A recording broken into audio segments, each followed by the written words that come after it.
आज हम इस विषय की गहराई में उतरेंगे और एक ऐसी चीज के बारे में बात करेंगे जिसकी तलाश मतलब दुनिया के हर इंसान को रहती है, खुशी। बिल्कुल। हाँ, और जब हम खुशी शब्द का जिक्र करते हैं ना, तो अक्सर दिमाग में किसी बड़े जश्न की तस्वीर उभरती है या किसी शानदार छुट्टी पर जाने का ख्याल आता है, या कोई बहुत बड़ा इनाम जीत लेने का उत्साह। एकदम सही। आधुनिक दुनिया में तो खुशी को अक्सर मनोरंजन या किसी बाहरी उत्तेजना से ही जोड़कर देखा जाता है, लेकिन आज हम जिस खुशी की बात करने वाले हैं वो इस आम धारणा से बिल्कुल अलग है। हाँ, वो काफी अलग है। ये कोई क्षणिक उत्साह या मनोरंजन नहीं है। मैं कहूँगी कि ये एक ऐसी खुशी है जो किसी काम में पूरी तरह से डूब जाने से मिलती है। गहरी संलग्नता जिसे हम कहते हैं। हाँ, एक ऐसी गहरी संलग्नता जहाँ इंसान को समय के बीतने का पता ही नहीं चलता और वो अपने काम के साथ पूरी तरह से एक हो जाता है। तो आज की हमारी इस दिलचस्प जानकारी के सफर का आधार flow.pdf नामक एक दस्तावेज और उसके विस्तृत नोट्स हैं। और इस चर्चा का मुख्य मिशन ये समझना है कि फ्लो की ये मानसिक अवस्था आखिर क्या है, ये हमारे समय के अनुभव को कैसे बदल देती है और सबसे जरूरी बात, रोजमर्रा की जिंदगी में हम इसे कैसे हासिल कर सकते हैं। इस दस्तावेज का नजरिया बहुत ही व्यापक है। देखो, हम अक्सर ये मानकर चलते हैं कि खुशी बाहरी परिस्थितियों पर निर्भर करती है, जैसे कि मौसम कैसा है या बैंक में कितने पैसे हैं या लोग हमारे बारे में क्या सोच रहे हैं। लेकिन यहाँ एक बिल्कुल अलग दृष्टिकोण सामने रखा गया है। अच्छा, वो क्या है? इसके अनुसार सबसे गहरी खुशी तब मिलती है जब कोई व्यक्ति पूरी तरह से किसी अर्थपूर्ण मतलब किसी मीनिंगफुल काम में डूब जाता है। इसका सीधा सा अर्थ ये है कि खुशी कोई ऐसी वस्तु नहीं है जो बाहर से हमारे पास आती है या जिसे खरीदा जा सकता है। बिल्कुल नहीं। इसके बजाय ये हमारे काम में एंगेजमेंट या सक्रिय संलग्नता से पैदा होने वाली एक अवस्था है। जब बाहरी दुनिया का शोर कम हो जाता है ना और पूरा ध्यान किसी एक रचनात्मक या चुनौतीपूर्ण कार्य पर केंद्रित हो जाता है, तब जो आंतरिक शांति मिलती है। हाँ, तब जो आंतरिक शांति और संतुष्टि जन्म लेती है, असल में वही खुशी है।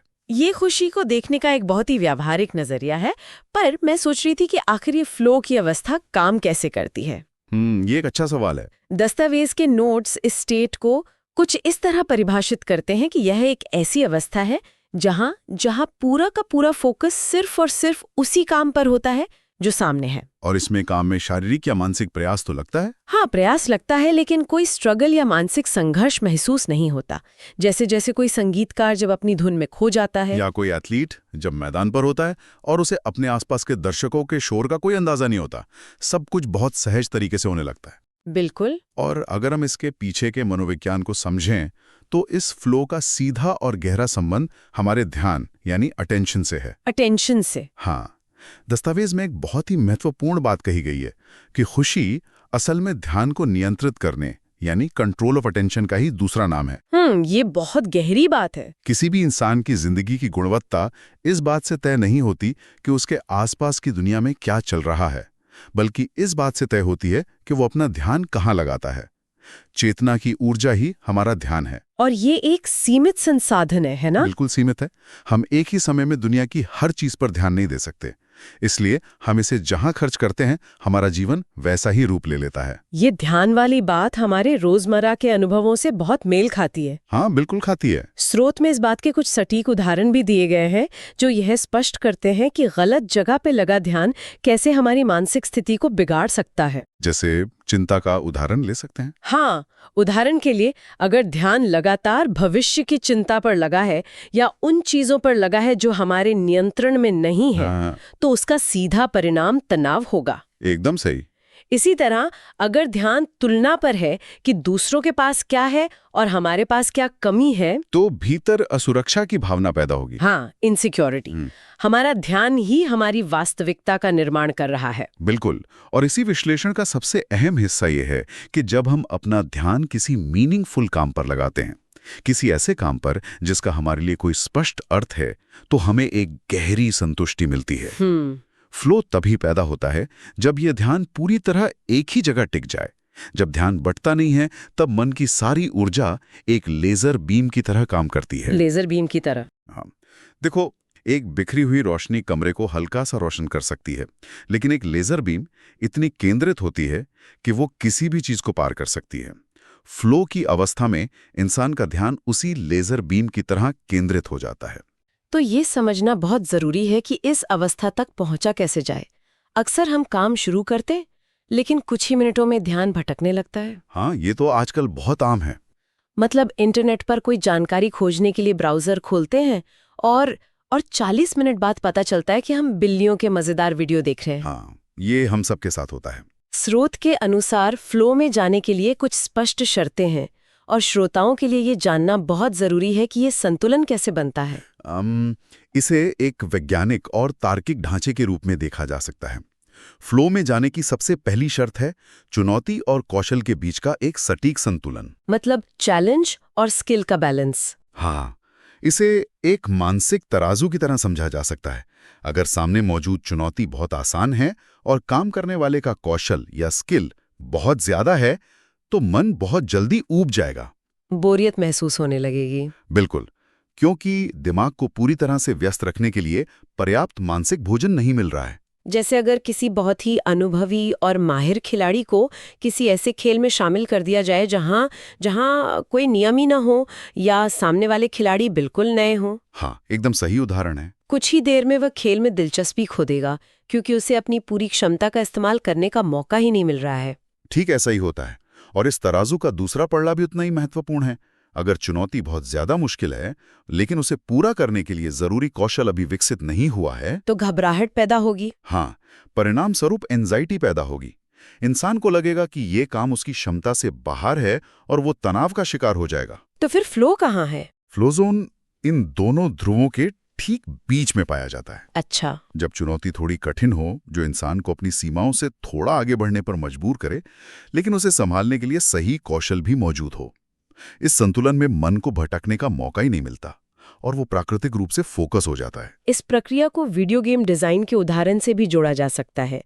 गेम बनाने वाले भी इसी मनोविज्ञान का बहुत बारीकी से इस्तेमाल करते हैं। हाँ, हर लेवल थोड़ा सा मुश्किल होता है। बिल्कुल, हर अगला लेवल थोड़ा सा मुश्किल डिजाइन किया जाता है, लेकिन तब तक खिलाड़ी भी नया कौशल सीख चुका होता है।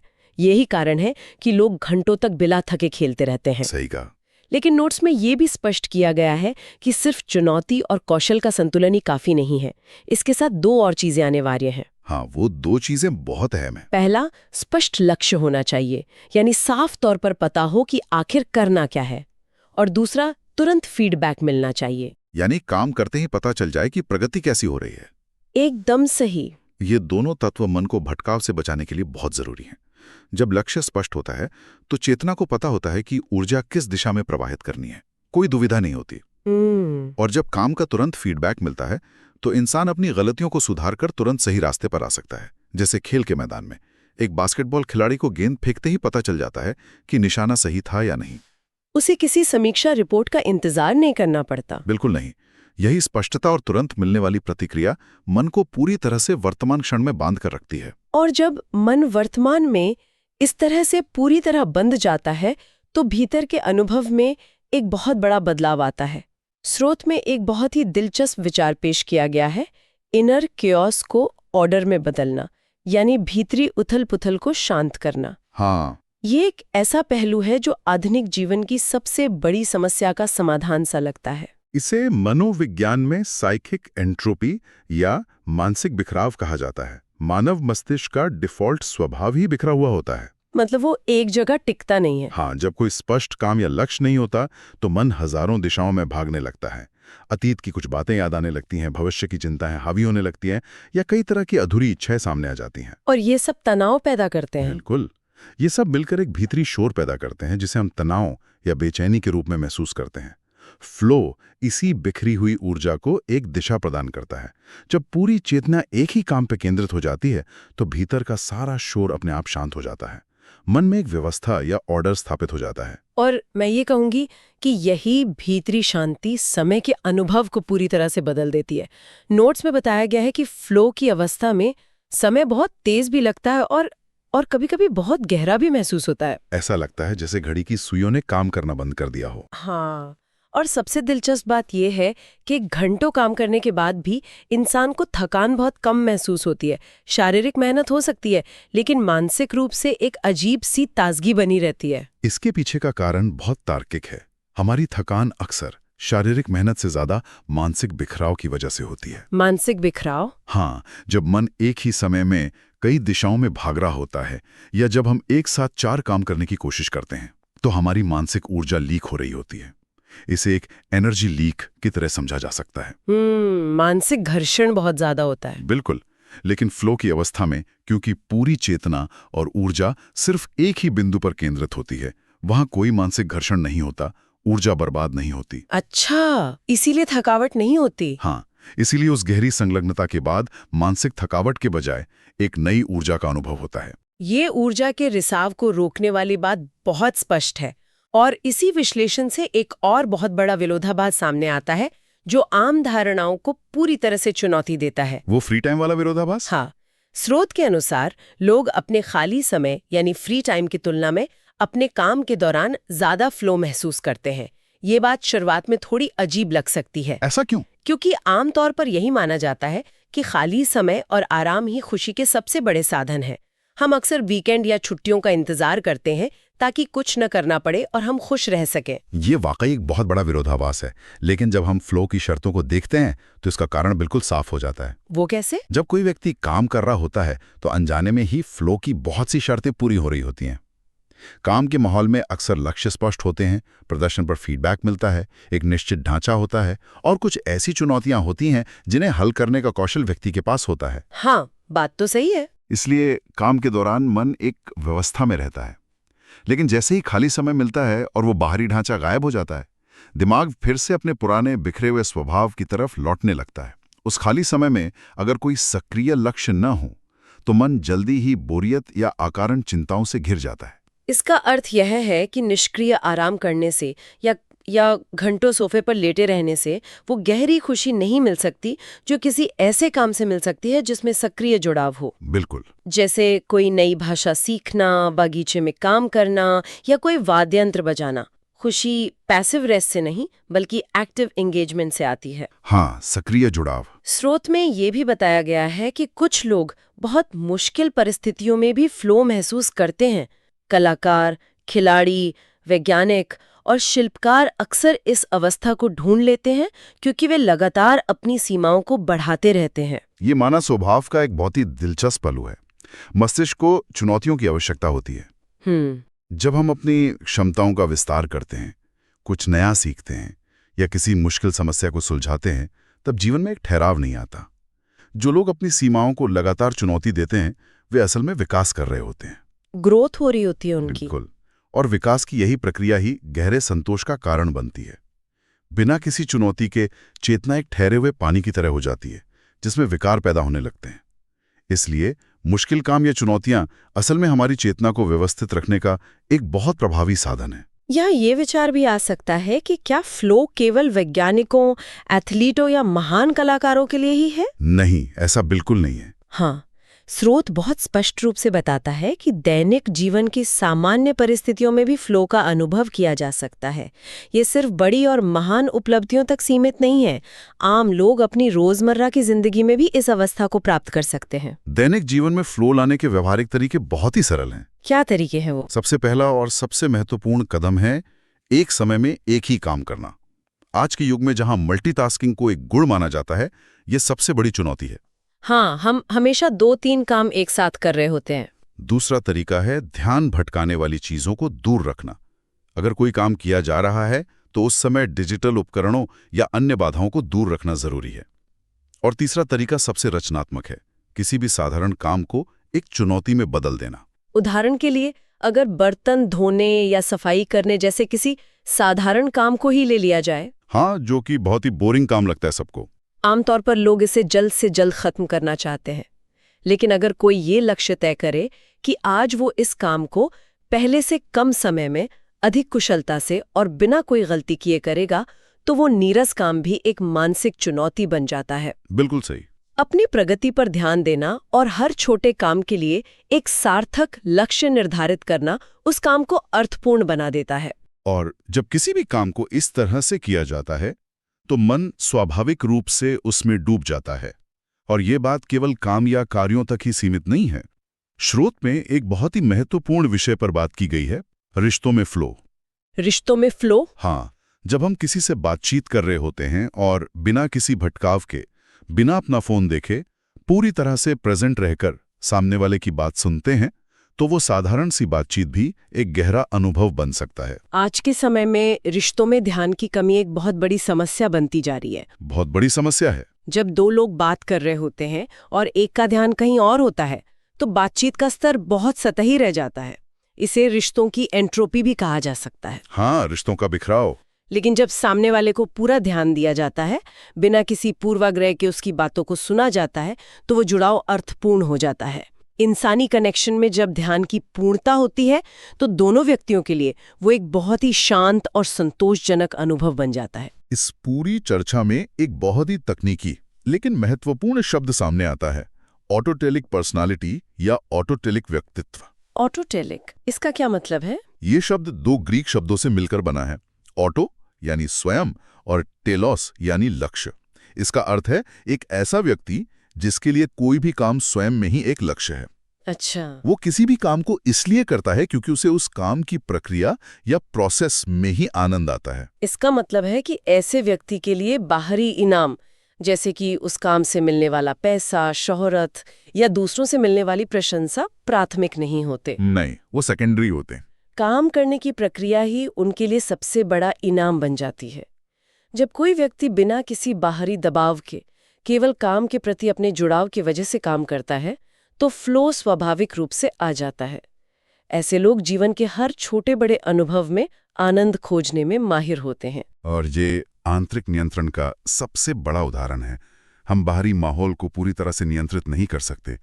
ट्रैफिक, मौसम या दूसरों का व्यवहार हमारे नियंत्रण में नहीं है। बिल्कुल नहीं है। लेकिन हम अपने ध्यान को जरूर नियंत्रित कर सकते हैं। ऑटोटेलिक व्यक्तित्व वाले लोग इसी आंतरिक नियंत्रण को साध लेते हैं। जब इस समझ में आ जाता है कि अनुभव की गुणवत्ता परिस्थितियों से नहीं बल्कि ध्यान को दिशा देने से तय होती है, तो इंसान बाहरी दुनिया का गुलाम नहीं रहता, वो अपनी चेतना का मालिक बन जाता है। इस गहरी और विस्तृत चर्चा के आखिरी पड़ाव पर पहुंचते हुए ये जरूरी है कि हम उन मुख्य निष्कर्षों को एक बार संक्षेप में समेट लें जो इस दस्तावेज से निकलकर सामने आए हैं। हाँ, समराइज करना सही रहेगा। सबसे पहला महत्वपूर्ण बिंदु ये है कि फ्लो कोई क्षणिक मनोरंजन नहीं है, बल्कि यह किसी भी सार्थक काम में पूरी गहराई से डूब जाने की अवस्था है। बिल्कुल। दूसरा बिंदु यह स्पष्ट करता है कि खुशी इस बात पर निर्भर नहीं करती कि हमारे आसपास क्या हो रहा है, बल्कि इस बात पर निर्भर करती है कि हम अपने ध्यान को कहाँ नियंत्रित करते हैं। सही कहा। तीसरा मुख्य निष्कर्ष यह है कि चुनौती और कौशल के बीच का सही संतुलन ही वो कुंजी है जो हमें फ्लो जोन में ले जाती है। बहुत आसान काम बोरियत लाते हैं और बहुत मुश्किल काम तनाव देते हैं। हाँ, बैलेंस बहुत जरूरी है। और चौथा सबसे अहम बिंदु यह है कि खुशी निष्क्रिय आराम या खाली समय में नहीं बल्कि सक्रिय जुड़ाव और काम में अधिक पाई जाती है। ये चारों पॉइंट्स इस विषय का पूरा सार हैं। श्रोताओं के लिए यहाँ एक छोटा सा प्रयोग किया जा सकता है।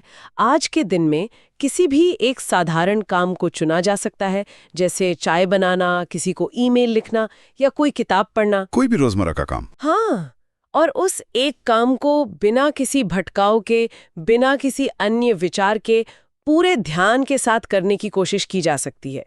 ये देखने वाली बात होगी कि कैसे केवल ध्यान केंद्रित करने भर से भीतर एक शांति अपने आप आ जाती है और समय का अनुभव बदल जाता है। यही फ्लो का व्यवहारिक रूप है। इस पूरी चर्चा से जो सबसे बड़ा सवाल उभर कर आता है वो हमारे भविष्य और समाज की दिशा से जुड़ा है। कैसा सवाल? अगर हमारा ध्यान ही हमारे खुशी और हमारे जीवन की गुणवत्ता तय करता है, तो उस दुनिया का क्या होगा जहां तकनीक और एल्गोरिदम लगातार हमारे इस ध्यान को चुराने में माहिर होते जा रहे हैं।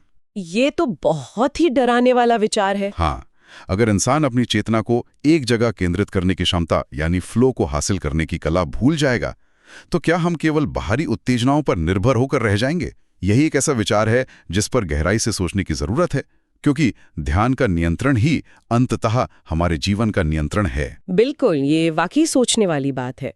इस चर्चा में हमारे साथ शामिल होने के लिए बहुत बहुत धन्यवाद। Thank you. आज हमने फ्लो के विज्ञान और उसके पीछे के मनोविज्ञान को गहराई से समझा है। हम जल्द ही किसी अन्य दिलचस्प विषय की गहराई में उतरेंगे। तब तक अपने ध्यान को सार्थक कार्यों में लगाएं और अपनी चेतना को नियंत्रित करना सीखें।